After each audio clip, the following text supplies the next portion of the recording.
நீங்கள் பார்த்து கொண்டிருப்பது நியூஸ் 20D தமிழ் உண்மை செய்திகள். வணக்கம். திருச்சி தாராநல்லூரில் முதலமைச்சர் பிறந்தநாள் விழா. அன்னதானம் வழங்கிய தமிழக வெற்றிக் கழகத்தினர். தமிழக முதலமைச்சரும் தமிழக வெற்றிக் கழக தலைவருமான ஜோசப் விஜயின் 52வது பிறந்தநாளை முன்னிட்டு தமிழக ஊரக வளர்ச்சித்துறை அமைச்சரும் தமிழக வெற்றிக் கழக பொதுச் செயலாளர் ஆனந்தனின் வழிகாட்டுதல் படி 17வது வார்டு தாராநல்லூரில் மாபெரும் அன்னதானம் நடைபெற்றது. இந்த அன்னதானம் பகுதி செயலாளர் அர்ஜுன் ஏற்பாட்டில் நடைபெற்றது.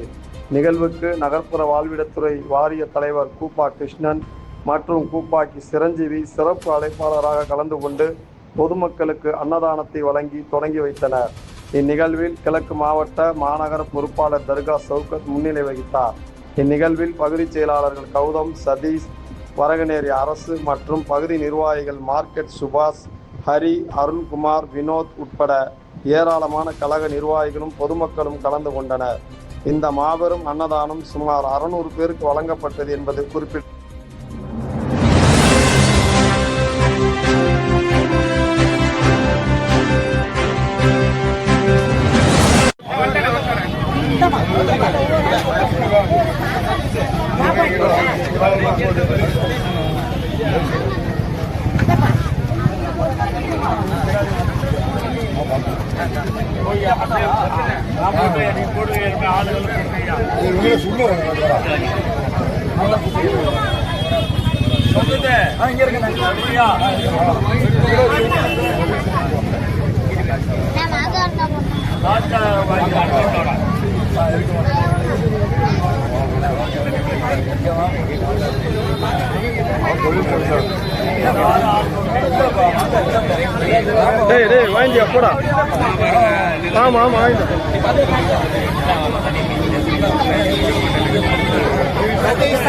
நியூஸ் 20D தமிழ் செய்திகளுக்காக திருச்சி செய்தியாளர் எச். பஷீர். உண்மை செய்திகளை உடனுக்குடன் தெரிந்து கொள்ள நியூஸ் 20D தமிழ் செய்திகளை சப்ஸ்கிரைப் செய்யவும்.